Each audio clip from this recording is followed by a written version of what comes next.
But what I first teach, which is the clarity piece, I need to know who you are as a filmmaker, as a writer, as a producer. You have to be very clear when you get in the room about who you are, what you stand for as a storyteller, and what is your end game. I am here because I need you to look at my project because I want help with distribution, financing.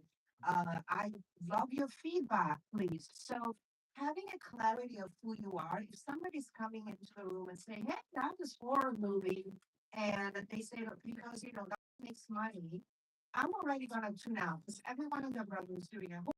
If you tell me I'm a horror writer or filmmaker because I grew up as a kid watching The Shining and I could not sleep at night. And so I thought once we explore the human gamuts of emotion into a way that is going to make us scared, but it's also going to make us introspect about certain fears that we all have. Now, I am listening. So before you go into the log line, what I would do is I would establish, first of all, the clarity about who you are. And I actually encourage all my students whenever I'm teaching my full class to really do a little journaling. Like, who are you? Like, what are you in this business for?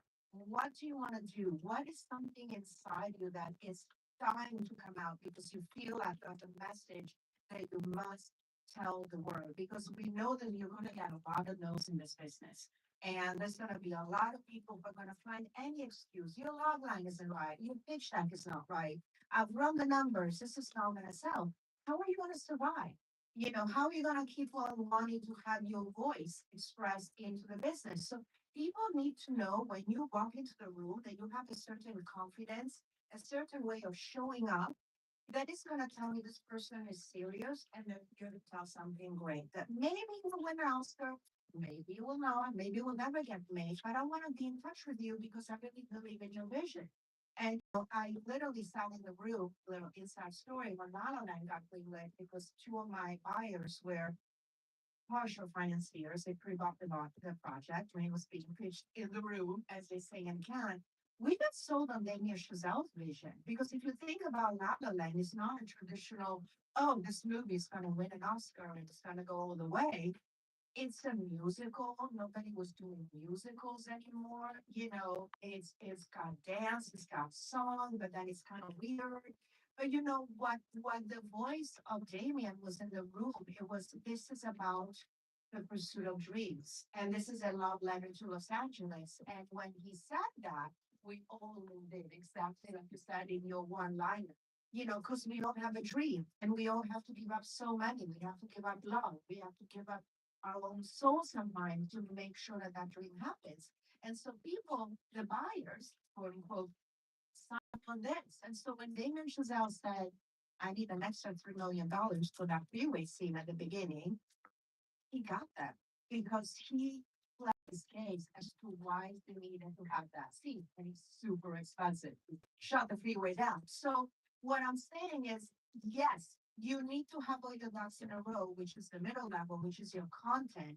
But people need to know, you said also about having the vision as a filmmaker. People need to know what you stand for and what is your vision. And I think that is like the most like the first C. The middle C, the content is great, and you have wonderful people like Christopher and other lovely guests who are going to tell you how they did it in terms of developing their content. But I am a big believer you have to know who you are. And then my last scene again, I'm doing a super speedy Gonzalez because we want to open it up and have a conversation about AI too, which is improv too. I think we should have that because it's important. Is the connection part. Again, connect with me. I am in a room sometimes, whether you're pitching with me in a studio, you are at a festival somewhere. I'm probably listening to 30, 40 pitches a day.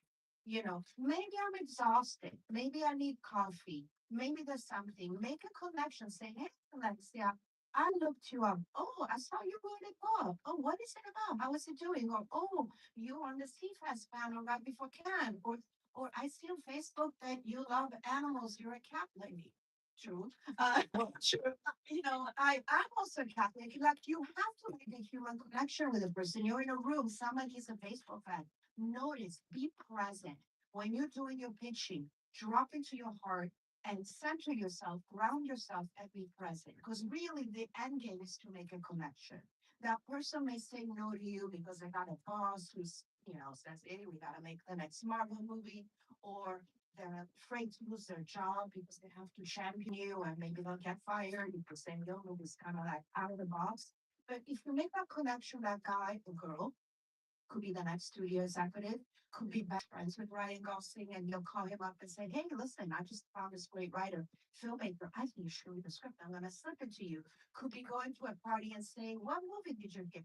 Not a true story. I was in the room when Matador got greenlit with Pierce Brosnan. How did that happen? And an unknown, relatively unknown guy with a document, like it was a short film actually, never done a movie. But what happens? Pierce Brosnan walks into the office. I was there, and we were talking about the script with my friends there at Irish Dreamtime. He just heard us say, "This is so unique," like a guy who's a killer and paints his, fingers, and he's like weird, kind of like metrosexual. And then Pierce Brosnan's like, "What are you guys talking about?" And then the people were going, "Oh, this is this." And he's like, "I want to read it." And he's like, "But it's really not for you. You're like Mr. James Bond. It's not for you. This is out." He goes, "No, I want to read it." And when he read it, he came back and said, "This is my next movie." And he actually fought for the director. He surrounded